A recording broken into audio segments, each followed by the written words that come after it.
administration's easing of certain welfare-to-work rules and changes to the balance of visas for highly skilled workers. And now live coverage of the U.S. House here on C-SPAN.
The House will be in order. The prayer will be offered today by our guest chaplain, Rabbi Stephen Weil, Orthodox Union, New York, New York.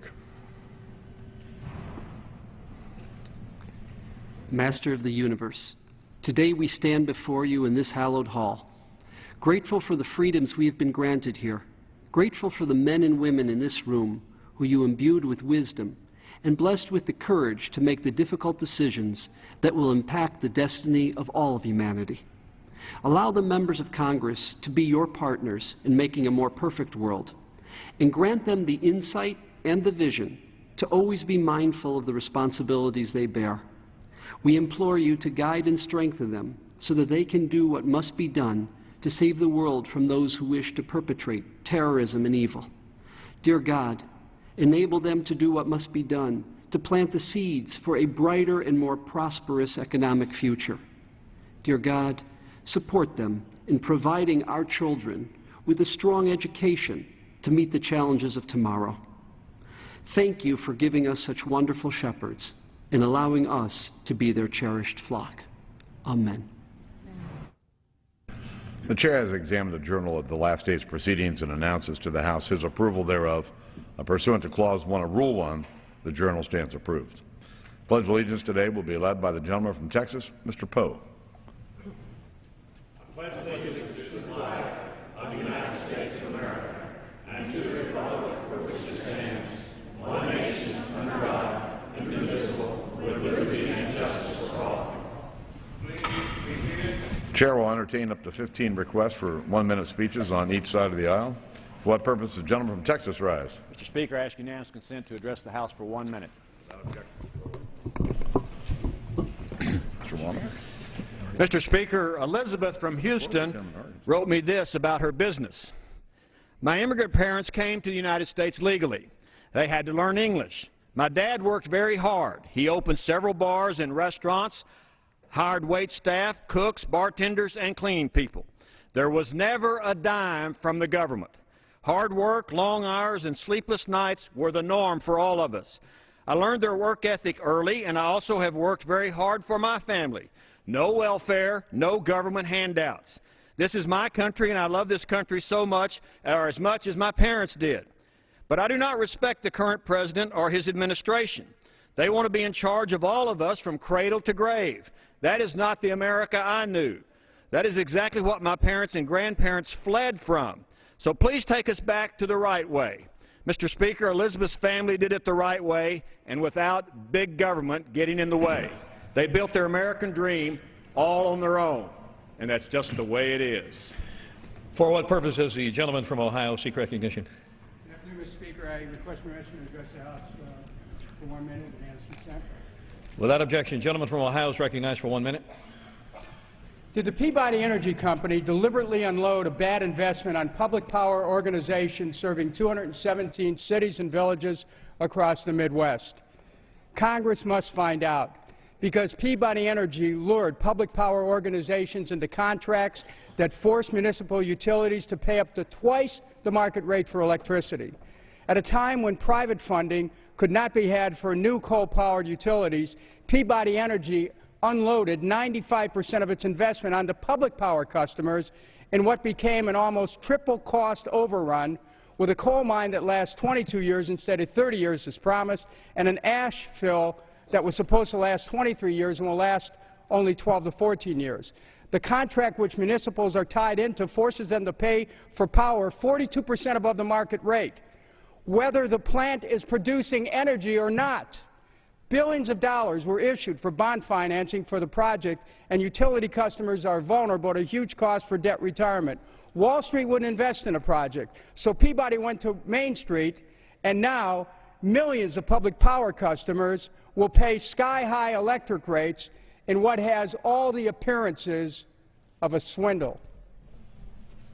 For what purposes, gentleman from South Carolina seek recognition?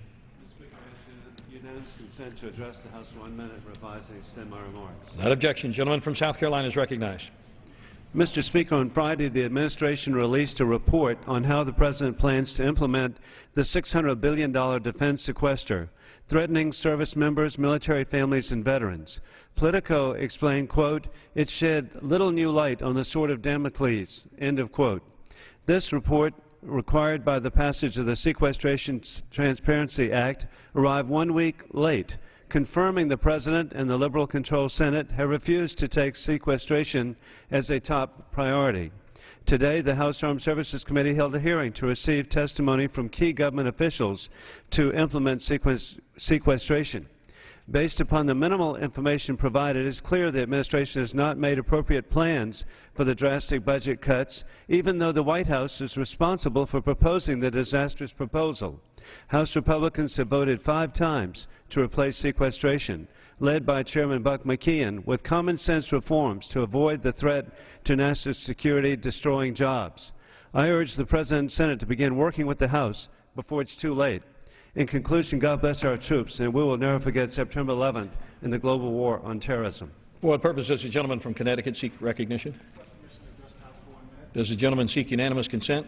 I do. The gentleman is recognized for 1 minute. Thank you, Mr. Speaker. Mr. Speaker, the great Hall of Fame coach, Vince Lombardi, once said that winners never quit and quitters never win. I was reminded of that quote when the House Republican leadership announced last Friday that they are canceling all session days for the month of October, despite the fact that we have an unfinished Farm Bill, Postal Reform Bill, Violence Against Women's Act, Cybersecurity Act. We have a fiscal cliff looming for middle-class families on January 1st and a sequestration on January 2nd. Now, it is true, there are passionate differences between the two sides about how we resolve these problems, but you don't resolve it by going home for 7 weeks. As Coach Lombardi said, winners never quit, quitters never win. The American people deserve better than a 7-week recess with these challenges facing the American people. It's time for this leadership of this House to cancel their order and get back to work and solve the problems of our nation. I yield back the balance of my time. For what purpose does the gentlelady from Tennessee seek recognition? Requesting unanimous consent to address the House for 1 minute, the revised and extended. Without objection, gentlelady from Tennessee is recognized. Thank you, Mr. Speaker. From a small town in Middle Tennessee, 13 young men recently became the 2012 Little League World Series U.S. champions. These All-Stars from Goodlettsville, Tennessee, played with sportsmanship and talent beyond their years. In the U.S. championship game, Goodlettsville racked up 21 runs to become the first Tennessee team in history to clinch the U.S. title. This achievement is a testimony to their dedication and perseverance, qualities that will serve them well throughout their life. They have made their hometown, their parents, their coaches, and their congressmen very proud. I am confident that this achievement is just the beginning of more great things to come from each of them. Congratulations, boys. For what purpose does the gentlelady from California seek recognition? To address the House for 1 minute and revise and extend my remarks. Without objection, gentlelady from California is recognized. Well, in extending my remarks, Mr. Speaker, I'd like to say that my team came in second to Tennessee. Tennessee was the only team that beat them, but beat them twice. they did a stand-up job, but so did our kids in Petaluma. So, Mr. Speaker, on Monday I took part in a moving naturalization ceremony as 50 new people from 20 different countries took the oath that made them Americans. 225 years to the day that the founders signed the U.S. Constitution. Mr. Speaker, there's no constitutional right more precious than the right of self-governance. And these new Americans were excited for the very opportunity to vote in this upcoming election. That's why we should do everything possible to ensure that every eligible American can do just that. Unfortunately, several states are throwing up barriers to voter participation, restricting ballot access to silence people's voices. Mr. Speaker, guess who is disenfranchised by strict photo ID requirements and the like? It's not Republicans. It's communities of color and low-income families. I yield back my time. For what purpose does the gentleman from Utah seek recognition?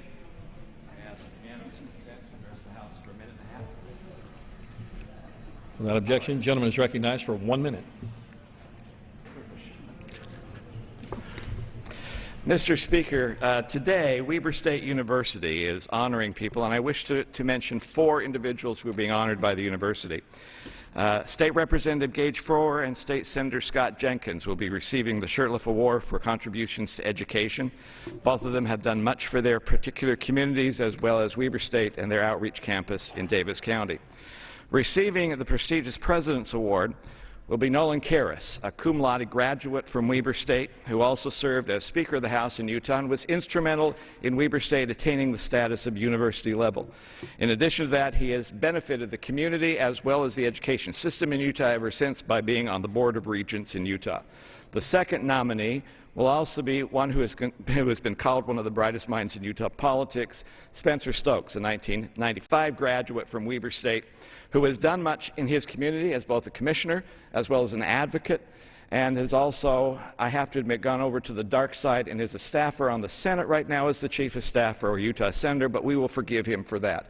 These 4 individuals have done much for the community, done much for their common county of Weber County and the state of Utah, and are really deserving, very deserving of these honors they are being given by Weber State University today, and I wish to honor them as well. With that, Mr. Speaker, I yield back the balance of my time. What purpose does the gentlelady from California seek recognition? Without objection. Gentlelady is recognized. At the end of what Republicans consider to be a grueling work week consisting of 2.5 whole days, Republicans are heading home once again to take the next 2 months off. The Republican-led Do-Nothing Congress was in session for a grand total of 8 days this month, and it took 5 weeks off before that. During their time here in Washington, Republicans made sure to vote to end Medicare as we know it, increase costs for seniors, and give tax breaks to millionaires and companies that ship jobs overseas. But on addressing the ongoing jobs crisis in this country, they did nothing. And on providing tax cuts for the middle class and small business, they did nothing. And on working towards a bipartisan solution to the looming fiscal cliff, they left the American people hanging by continuing to do nothing. The hardworking men and women who call this country home deserve so much better. They certainly deserve better than nothing. For what purpose does the gentleman from Kansas seek recognition? Speaker, I seek unanimous consent to address the House for 1 minute, revise and extend my remarks. Without objection. Gentleman from Kansas is recognized for 1 minute. Mr. Speaker, I rise today in support of H.R. 6429, the STEM Jobs Act of 2012.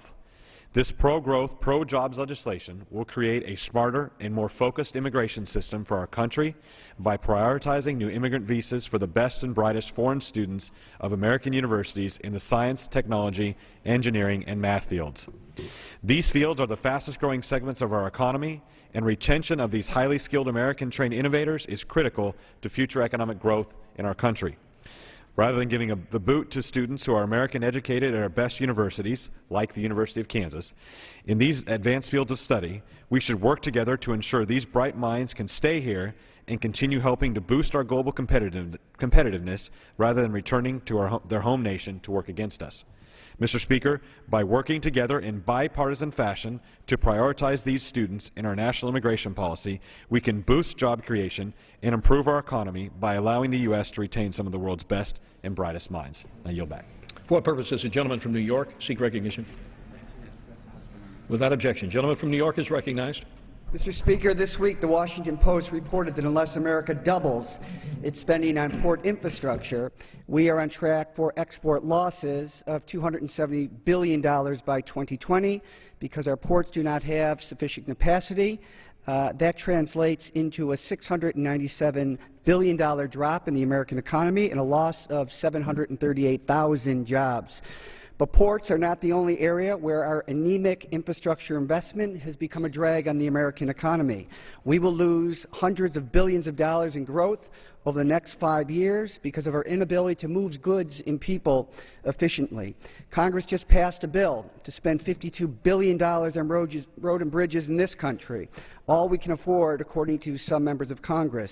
But somehow we found money to spend $150 billion rebuilding the roads and bridges of Iraq and Afghanistan.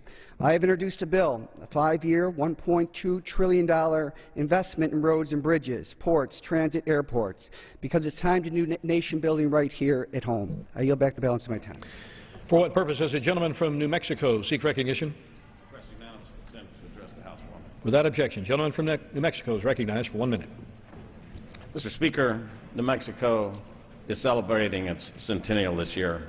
100 years as a state. It's not one of the oldest states, but it's one of the richest in diversity, history, and cooperation. Home to 19 individual pueblos, 2 Apache Indian tribes, numerous Navajo chapters. The Spanish came north out of Mexico in the 16th century looking for the 7 cities of gold. We're still looking for those today. We did find black gold under the east side of the state and in the northwest corner. New Mexico is home to an agriculture industry that is second to none. It has the earliest existence, it shows the earliest existence of humans there. Clovis Man is named for a town in the east side of New Mexico where they were discovered. Santa Fe is the oldest capital in America, formed in 1610. But that's not where the richness of New Mexico is. It's in our traditions, traditions of hard work, traditions of faith, family, freedom, and service to others. Those are the values I learned when my parents came to New Mexico. They went broke in Texas, came to New Mexico, and built a family there. That's the richness of New Mexico. Mr. Speaker, I commend New Mexico on its 100 years and yield back the balance of my time. For what purpose does the gentleman from New Jersey seek recognition? Without objection. Gentleman from New Jersey is recognized.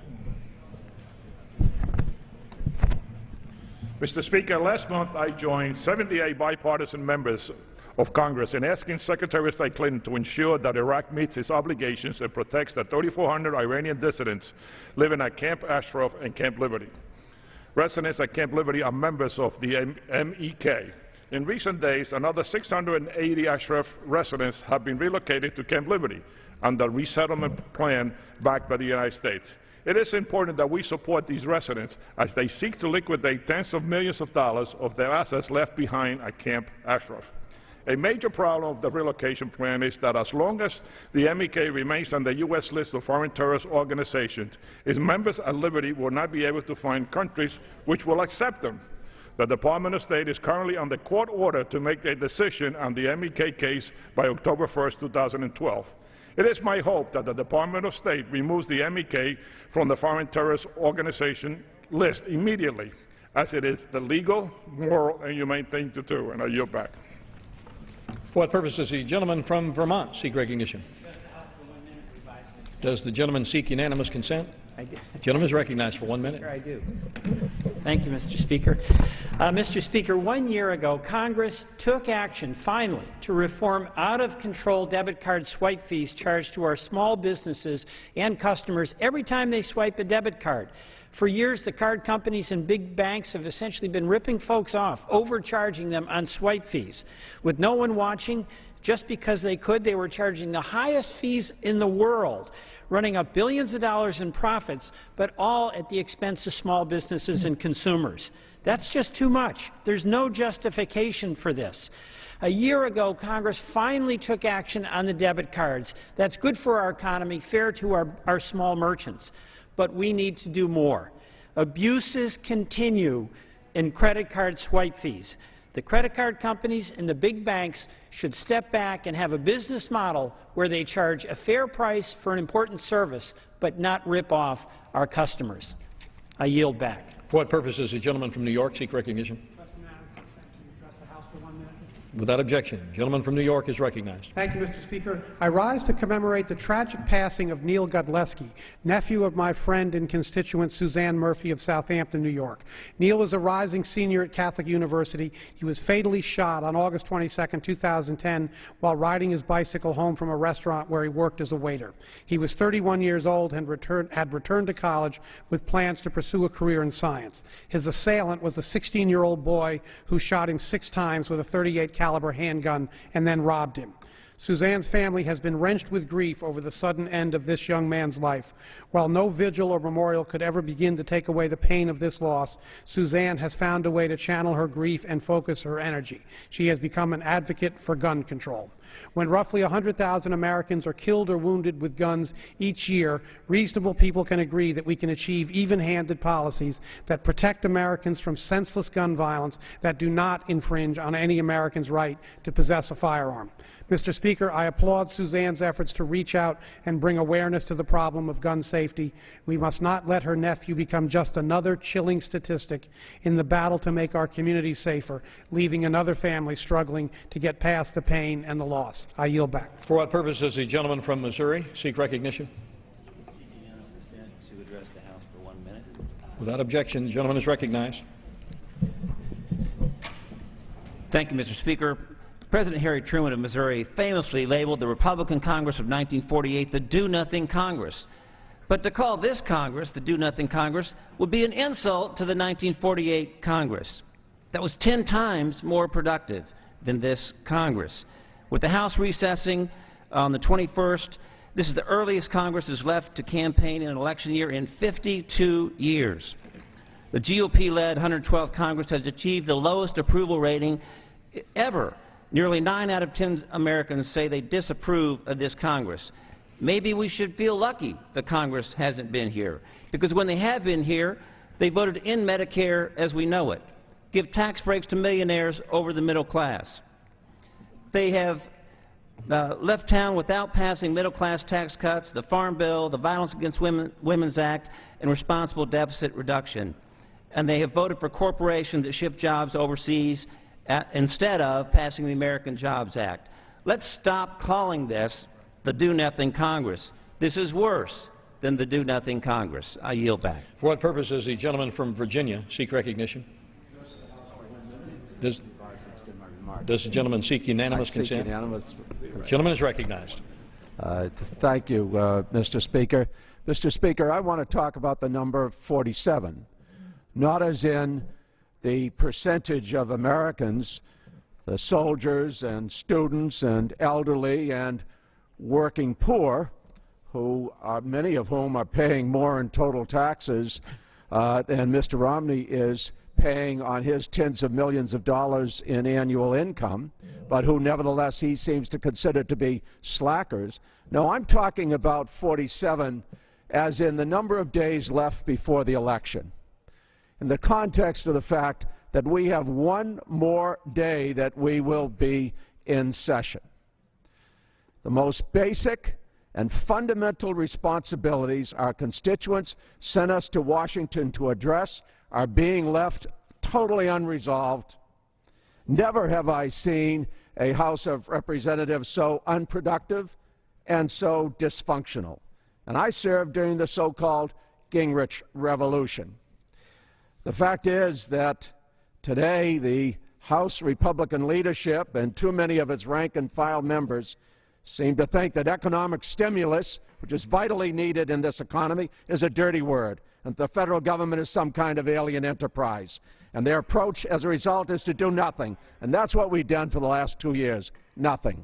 Gentleman's time has expired. For what purpose does the gentlelady from Hawaii seek recognition? Without objection, the gentlelady from Hawaii is recognized. Mr. Speaker, I rise today to recognize Lynn Yoshiko Nakasone of Honolulu, Hawaii. The National Endowment of Arts has named Sensei Nakasone the 2012 National Heritage Fellow for her contribution to the folk and traditional arts. This prestigious Lifetime Achievement Award honors Sensei Nakasone's lifetime commitment to Okinawan classical dance, which is also referred to as Ryukyu dance, and embodies her accomplishments by identifying her as one of our country's living treasures. It was at the young age of 6 that Sensei Nakasone began to master this technique of dance. Sensei Nakasone is originally from Naha, Okinawa, but has resided in Hawaii since her marriage to her loving husband Clarence in 1955. In 1956, Sensei Nakasone founded the Hoge Ryu Hana Nise no Kai Nakasone Dance Academy in Honolulu, and for over 5 decades has been teaching, performing, and choreographing creative dances. Her performing skills are legendary, but it is her aloha spirit that endures the test of time, and her passion, knowledge, and kindness that touched countless individuals over the years. There is no doubt in my mind that Sensei Nakasone is deserving of this award, and she has dedicated her life towards preserving the Okinawan culture while positively impacting others and contributing to the diversity and uniqueness of our culture in the United States of America. I yield back the balance of my time. For what purposes the gentlelady from California seek recognition? Consent to address the House for 1 minute. Without objection, the gentlelady from California is recognized. Thank you. Mr. Speaker, last week, the San Diego Chamber of Commerce sent its largest ever delegation of community and business leaders to Washington. They came because they know Washington can help them spur the economy, innovate, and employ local workers if we can all get on the same page. What grand requests did they have for this Congress to help make progress happen?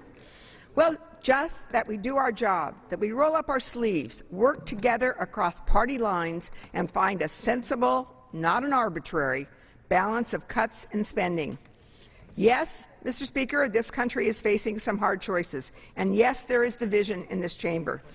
But we do not need to add to the serious challenges facing American business and families by sitting on the sidelines watching a completely man-made disaster explode upon our economy.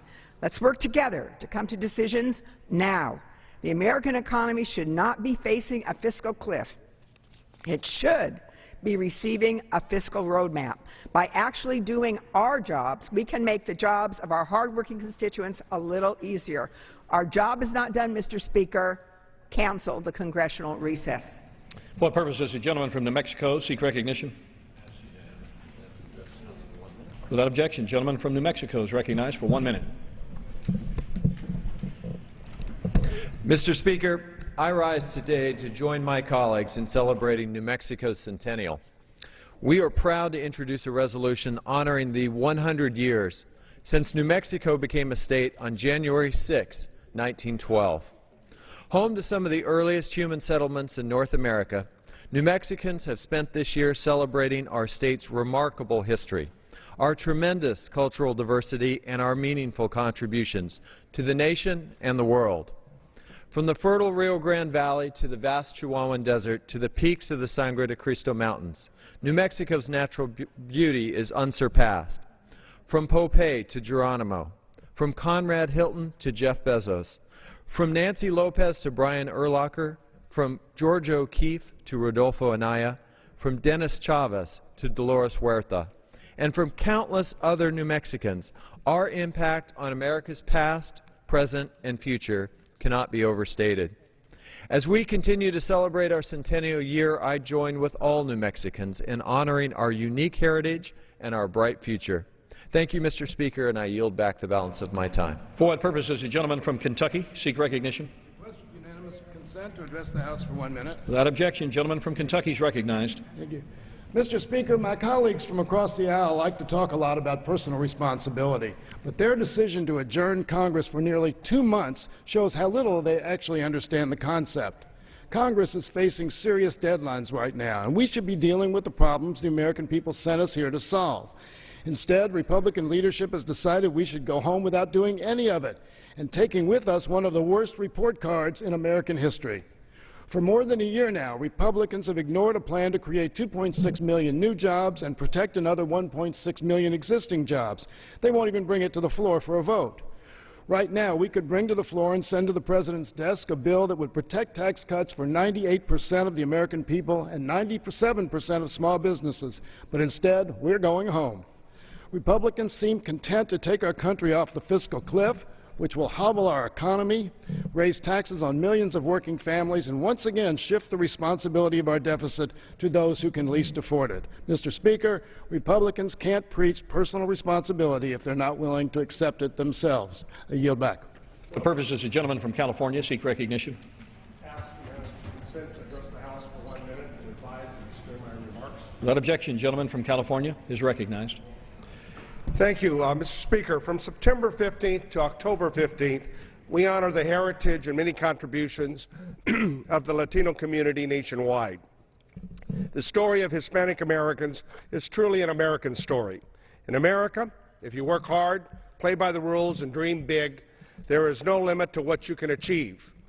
From the hard work of immigrants and their children, to the arts and education, to nearly 1 million Latino veterans who have proudly served in uniform, Hispanics have played a vital role in shaping our nation. While we have made great contributions, there is still more work to be done to address issues that affect the communities, such as health care disparities and improving high school graduation rates. We all do not share the same roots, but we all share the same goals in giving the next generation of Americans the opportunities to achieve the American dream. That American dream is part and parcel of what we celebrate and honor during the Hispanic Heritage Month. I yield back the balance of my time. For what purposes, the gentlelady from New York seek recognition. Thank you, Mr. Speaker. I ask unanimous consent to remove Representative McNerney of California as a co-sponsor of H.R. 5864, the Invasive Fish and Wildlife Prevention Act. Without objection, Thank you, ordered. Mr. Speaker. For what purposes, gentleman from Utah seek recognition. Mr. Speaker, by direction of the Committee on Rules, I call up House Resolution 788 and ask for its immediate consideration. Clerk will report the resolution. House Calendar Number 162, House Resolution 788. Resolved, that upon the adoption of this resolution, it shall be in order to consider in the House the joint resolution, House Joint Resolution 118, providing for congressional disapproval under Chapter 8 of Title V, United States Code, of the rules submitted by the Office of Family Assistance of the Administration for Children and Families of the Department of Health and Human Services, relating to waiver and expenditure authority under Section 1115 of the Social Security Act 42 U.S.C. 1315 with respect to the Temporary Assistance for Needy Families Program. All points of order against consideration of the joint resolution are waived. The joint resolution shall be considered as read. All points of order against provisions in the joint resolution are waived. The previous question shall be considered as ordered on the joint resolution to final passage without intervening motion except one. 1 hour of debate equally divided among and controlled by the Chair and Ranking Minority Member of the Committee on Ways and Means and the Chair and Ranking Minority Member of the Committee on Education and the Workforce. And 2, 1 motion to recommit. Section 2. At any time after the adoption of this resolution, the Speaker may, pursuant to Clause 2B of Rule 18, declare the House resolved into the Committee of the Whole House on the State of the Union for consideration of the bill, H.R. 3409, to limit the authority of the Secretary of the Interior to issue regulations before December 31st, 2013, under the Surface Mining Control and Reclamation Act of 1977. The first reading of the bill shall be dispensed with. All points of order against consideration of the bill are waived. General debate shall be confined to the bill and amendments specified in this resolution and shall not exceed 1 hour equally divided among and controlled by the Chair and Ranking Minority Member of the Committee on Natural Resources, the Chair and Ranking Minority Member of the Committee on Energy and Commerce, and the Chair and Ranking Minority Member of the Committee on Transportation and Infrastructure. After general debate, the bill shall be considered for amendment under the 5-minute rule. In lieu of the amendment in the nature of a substitute recommended by the Committee on Natural Resources now printed in the bill, It shall be in order to consider as an original bill for the purpose of amendment under the 5-minute rule, an amendment in the nature of a substitute consisting of the text of Rules Committee Print 112-32. That amendment in the nature of a substitute shall be considered as read. All points of order against that amendment in the nature of a substitute are waived. No amendment to that amendment in the nature of a substitute shall be in order except those printed in the report of the Committee on Rules accompanying this resolution. Each such amendment may be offered only in the order printed in the report, may be offered only by a member designated in the report, shall be considered as read, shall be debatable for the time specified in the report, equally divided and controlled by the proponent and an opponent, shall not be subject to amendment, and shall not be subject to a demand for division of the question in the House or in the Committee of the Whole. All points of order against such amendments are waived. At the conclusion of consideration of the bill for amendment, the committee shall rise and report the bill to the House with such amendments as may have been adopted. Any member may demand a separate vote in the House on any amendment adopted in the Committee of the Whole to the bill or to the amendment in the nature of a substitute made in order as original text. The previous question shall be considered as ordered on the bill and amendments thereto to final passage without intervening motion, except one motion to recommit with or without instructions. Section 3. On any legislative day during the period from September 22, 2012 through November 12, 2012, A, the journal of the proceedings of the previous day shall be considered as approved. B, the Chair may at any time declare the House adjourned to meet at a date and time within the limits of Clause 4, Section 5, Article 1 of the Constitution, to be announced by the Chair in declaring the adjournment. And C, bills and resolutions introduced during the period addressed by this section shall be numbered, listed in the Congressional Record, and when printed shall bear the date of introduction, but may be referred by the Speaker at a later time. Section 4, the Speaker may appoint members to perform the duties of the Chair for the duration of the period addressed by Section 3 of this resolution, as though under Clause 8A of Rule 1. Section 5, each day during the period addressed by Section 3 of this resolution shall not constitute a calendar day for purposes of Section 7 of the War Powers Resolution 50 U.S.C. 1546. Section 6. Each day during the period addressed by Section 3 of this resolution shall not constitute a legislative day for the purposes of Clause 7 of Rule 13. Section 7. Each day during the period addressed by Section 3 of this resolution shall not constitute a calendar or legislative day for purposes of Clause 7C1 of Rule 22. For what purpose does the gentlelady from Wisconsin seek recognition? Mr. Speaker, I respectfully raise a point of order against H.Res. 788 because the resolution violates Section 426, Parent A of the Congressional Budget Act. The resolution contains a waiver of all points of order against consideration of the bill, which includes a waiver of Section 425 of the Congressional Budget Act, which causes a violation of Section 426, Parent A. The gentlelady from Wisconsin makes a point of order that the resolution violates Section 426A of the Congressional Budget Act of 1974. The gentlelady has met the threshold burden under the rule, and the gentlelady from Wisconsin and a member opposed each will control 10 minutes of debate on the question of consideration. Following debate, the Chair will put the question of consideration as the statutory means of disposing of the point of order. Chair recognizes gentlelady from Wisconsin. And thank you so much, Mr. Speaker. I raise this point of order not necessarily out of concern for unfunded mandates, although there are some in the underlying bills under consideration here today. H.J. Res. 118 and H.R. 3409.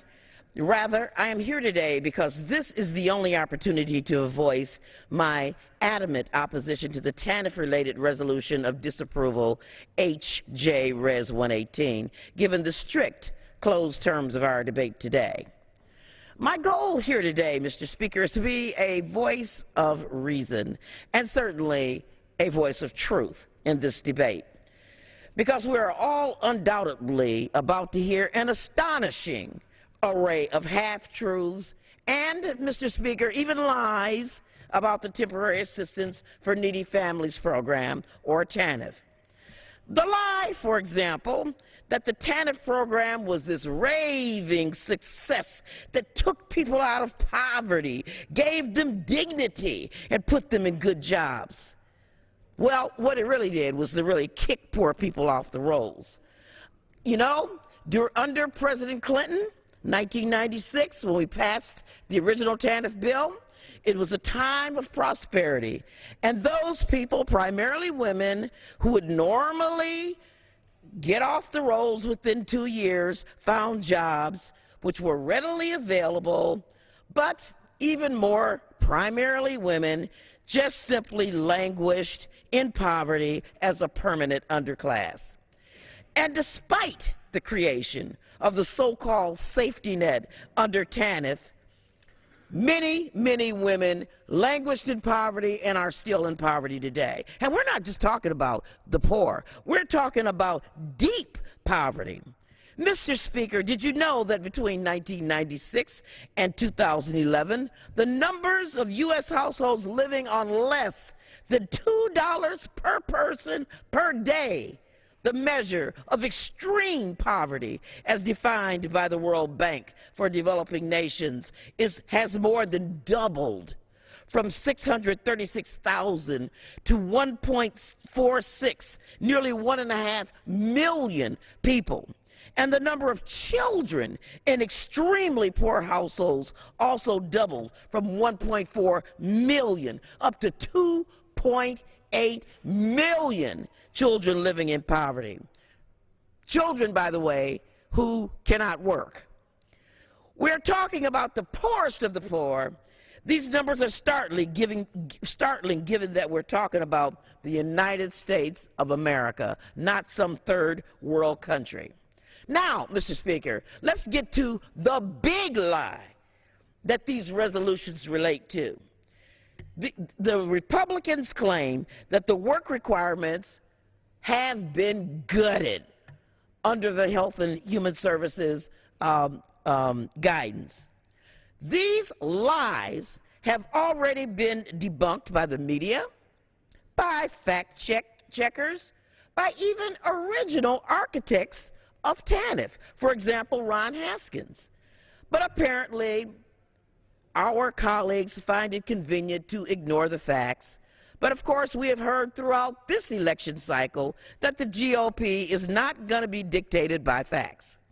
Now, sadly, I'm not at all surprised that we are forced to engage in this TANF battle on the House floor. I knew that the GOP would challenge the administration's proposal at the earliest opportunity. But frankly, House Republicans' timing on this could not be worse. Do you think that the American people are demanding more attacks on the poor from your party this week? Or that doubling down on a strategy of vilifying the poor is a wise choice? Trotting out the mythical, lazy welfare queen who doesn't want to take responsibility for their own lives, part of the 47% who would rather have a so-called government handout than a job? I think that the insistence on considering this bill at this moment in history, when we should be considering critical issues like the Farm Bill for our drought-ridden states, or the Violence Against Women Act, or how about this one, Mr. Speaker, the American Jobs Act, rather than political message bills, is remarkably tone-deaf. TANF was written at a time when our labor market and our economy were radically different than they are today. I didn't support TANF in 1996, but I certainly don't support it now that I've seen what it has done. It has become a hollow shell of a safety net program. It has not been allowed to evolve with the times, and it is now nothing short of completely broken. TANF recipients have been poorly served by the program, which too often locks people into a cycle of poverty through rigid guidelines and red tape, while allowing them no access to real opportunity. The program in its current form makes it extremely hard to move from welfare to work, which is supposedly the goal of the program, an honorable goal of the program. States, Mr. Speaker, check this out. States can meet their work requirements even if none, zero, of their recipients find a job.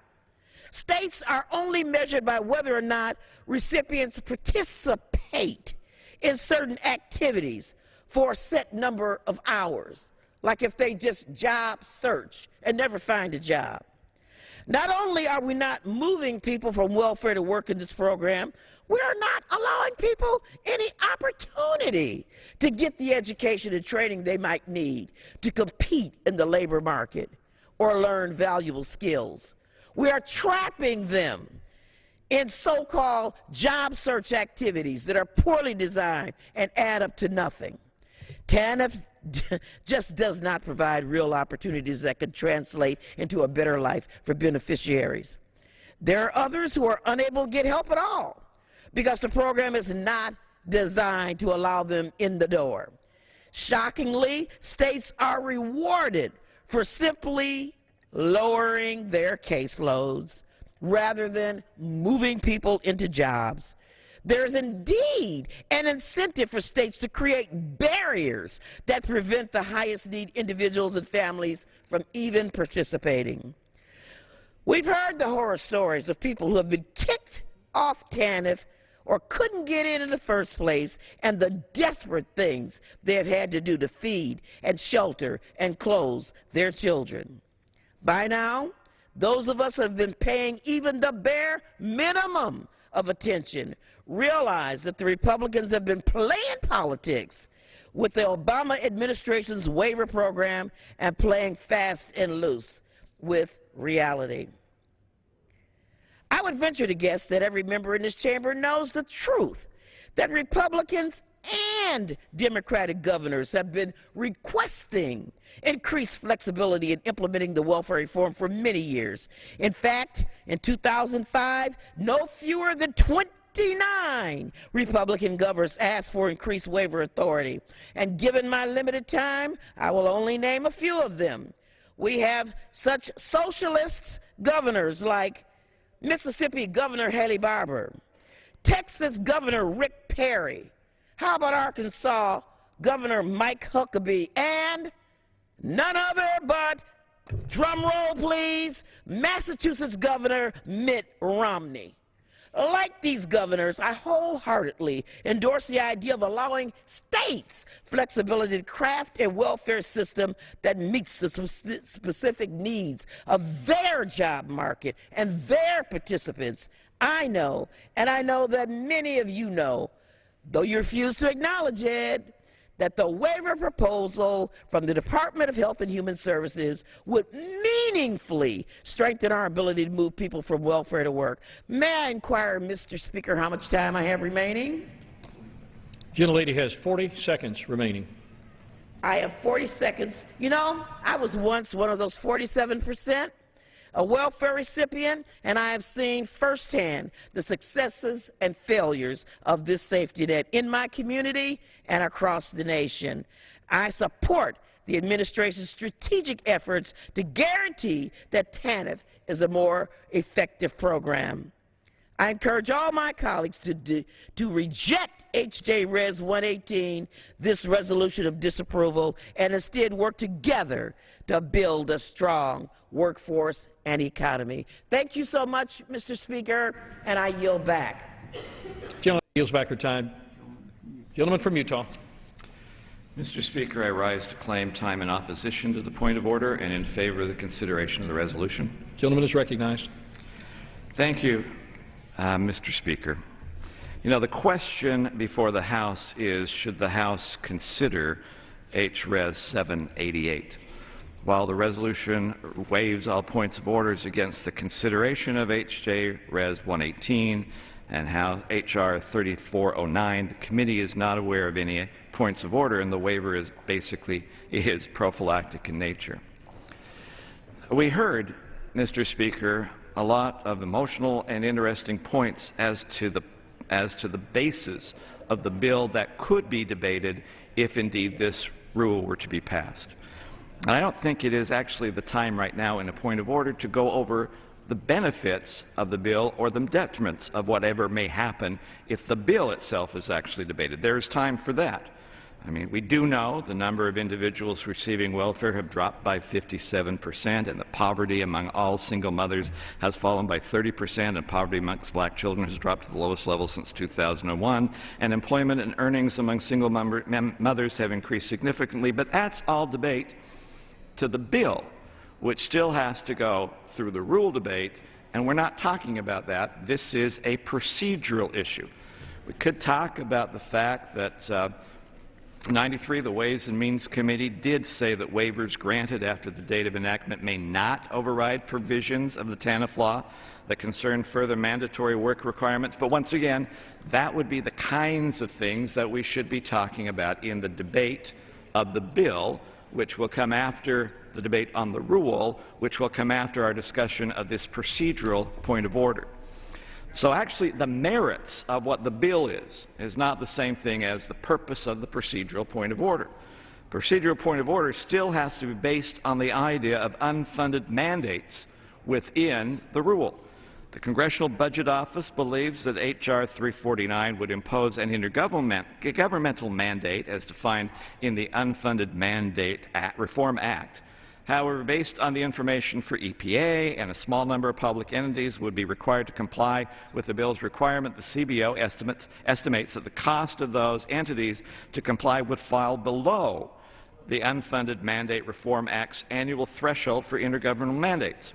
It's a mandate that's a threshold that is set and adjusted for inflation.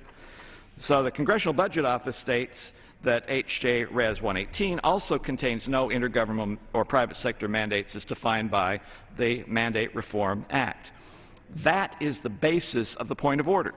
The bottom line is there is no violation of an unfunded mandate within the rule or in the bills themselves. The rest of the discussion is actually to the merits of the legislation and is appropriate at the time of the merits of that, at the time of that, as we are debating that legislation. So, Mr. Speaker, although I really have this great desire to use the full 10 minutes of discussion here, the bottom line still... no, thank you. I appreciate the honor. Would you let me finish the statement, though? To a question, not for me to speak. I appreciate the interruption, but let me finish here, and probably not. Let's get on with the issue at hand here. The point of order, basically, Mr. Speaker, is still specious. So it is in order to allow the House to continue its scheduled business for the day, because the issue of the point of order is the unfunded mandate, not the other merits towards the legislation. So I do urge members to vote yes on the question of consideration. We will have an additional hour to discuss anything you wish to on the rule debate, as well as a whole lot of time on the merits of the bill when we debate the bill itself. With that, I call for question of consideration of the resolution. I yield back time. Gentleman yields back his time. All time for debate has expired. The question is, will the House now consider the resolution? Those in favor say aye. Aye. Those opposed, no. Opinion of the Chair, the ayes have it. The question of consideration is decided in the affirmative. Chair recognizes gentleman from Utah for 1 hour. Thank you, Mr. Speaker. For the purposes of debate only, I yield the customary 30 minutes to the gentlelady from New York, Mrs. Slaughter, pending which I yield myself such time as I may consume. And during consideration of this resolution, all time yielded is for the purpose of debate only. I ask that all members will have 5 legislative days during which they may revise and extend their remarks. Without objection, gentleman is recognized. Thank you. One more first. This resolution provides for a closed rule for the consideration of H.J.R. 118, the congressional disapproval waiver of work requirements, and provides 1 hour of general debate with 30 minutes equally divided and controlled by the chair and the ranking minority member of the Committee on the Ways and Means, 30 minutes equally divided and controlled by the chair and the ranking minority member of the Committee of Education and Workforce. Rule also provides for a structured debate for consideration of H.R. 3409, the Coal Miner Employment and Domestic Energy Infrastructure Protection Act, and provides for 1 hour of general debate with 20 minutes equally divided and controlled by the chair and the ranking minority member of the Committee on Natural Resources, 20 minutes equally divided and controlled by the chair and the ranking minority member of the Committee on Energy and Commerce, 20 minutes equally divided and controlled by the chair and the ranking minority member of the Committee on Transportation and Infrastructure. Finally, this rule makes makes in order a number of important amendments on both sides of the aisle. If staff doesn't change my mind, I believe there are 13, 7 Republicans, 6 Democrat amendments, which is as close as you can get with an uneven number to a fair rule. So it is a fair rule. So, Mr. Speaker, I would like to yield myself as much time as I may consume to speak towards the merit of this particular resolution, for the rule. The gentleman is recognized. Thank you, sir. I'm pleased to stand here and talk about this particular rule. I would also like to make special mention. Congressman Johnson, who is the base sponsor of 3409, Coal Miner Employment and Domestic Energy Infrastructure Protection Act. He definitely has been one of the leaders in this entire area of coal, of the issue of coal as it's used in energy. Not only is it important to his constituents, but this is an important issue for the entire country. And I want to recognize Mr. Johnson as having been tireless in the committee, asking questions that go to the core of this particular issue, providing amendments, and then finally culminating with his bill, which deals with how we actually can use coal to further our energy needs in this particular country. Representative Johnson is the freshman who has learned fast and is a true champion for inexpensive energy that will expand our economy and create jobs for American citizens. And with that, Mr. Speaker, I would reserve the balance of my time. Gentleman's time is reserved. Gentlelady from New York. Thank you, Mr. Speaker, and I thank the gentleman for yielding me the customary 30 minutes and yield myself such time as I may consume. Gentlelady is recognized. Thank you. This week marks the last time the Chamber will meet until the middle of November. As we depart, the majority walks away with the dubious distinction of having presided over a session of Congress that is widely called the least productive in history. This Congress has achieved that distinction because, although bipartisan consensus is needed to pass any bill into law, the majority has spent the last 2 years pursuing an extreme and partisan agenda. In fact, they have repeatedly spurned potential bipartisanship in order to vote on ideological legislation that will never become law. And week after week, the majority has refused to help our nation's drought-stricken farmers. With a Senate-approved farm bill sitting on the table and a bipartisan outcry to pass a 5-year farm bill growing, the majority has decided to neglect our nation's farmers and allow the farm bill to expire without even attempting to pass a bill at any time in the House. An expiration of the farm bill means that dairy farmers in my part of the country, western New York, and throughout the United States will lose what little safety net they have. Yet when faced with the choice of passing a compromise farm bill or pursuing an all-or-nothing partisan agenda, or as we are doing today, passing bills that have already passed the House just because they liked them so much they wanted to see them again, the majority chose the latter. And western New York farmers don't need the majority to play partisan games. They need a 5-year farm bill, and they needed it now. Unfortunately, the bills that we consider today, offer more of the same.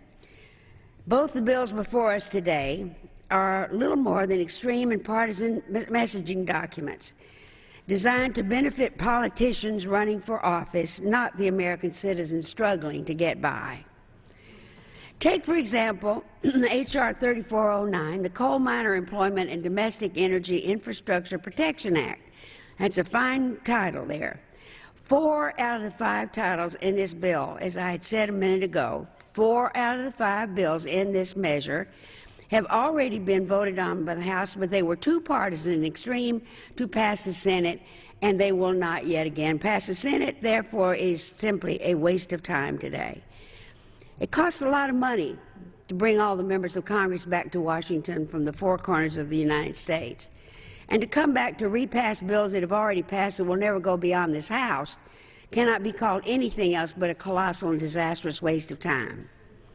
Among other things, the bill would roll back decades of environmental protections, endanger the public's health, and prevent our country from addressing the growing threat of climate change. Now, the majority knows that such extreme proposals will not pass into law, but they're moving forward anyway in order to serve political campaigns. Similar sentiments appear to be driving the consideration of the second proposal, the TANF disapproval resolution.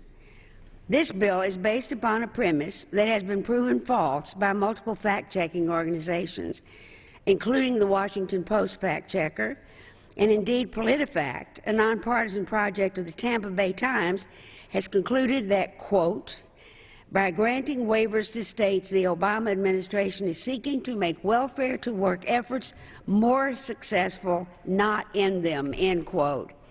Despite that, we're going to bring up a bill today to cure something that does not exist. And it is astounding that at a time when we could be voting on a jobs bill, the Republicans have instead chosen to block an Obama administration proposal that would help states put more people back to work and indeed has been requested by those states' governors.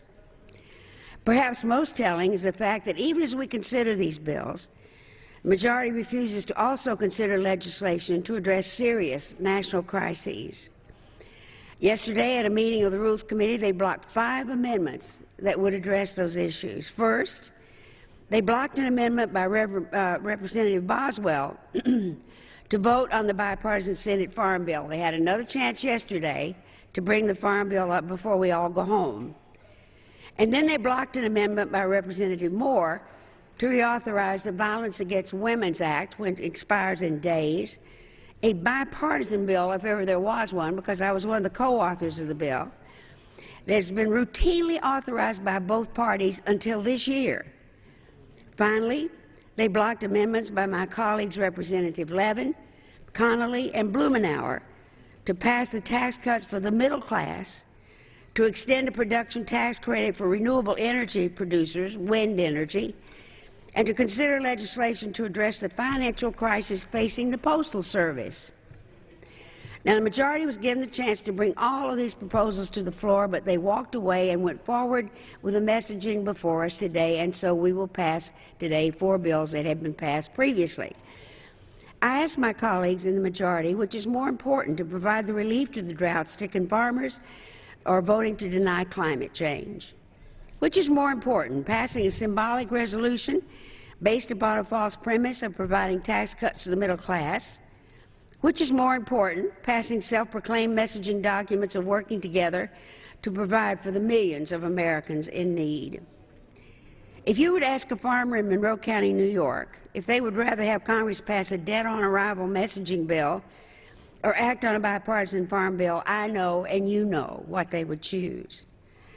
In closing, what we are considering today is the result of choices made by the majority, a choice to pursue an extreme and partisan agenda that they knew would never become law. In so doing, they have failed to provide results for the American people and led to the least productive Congress in the history of our nation.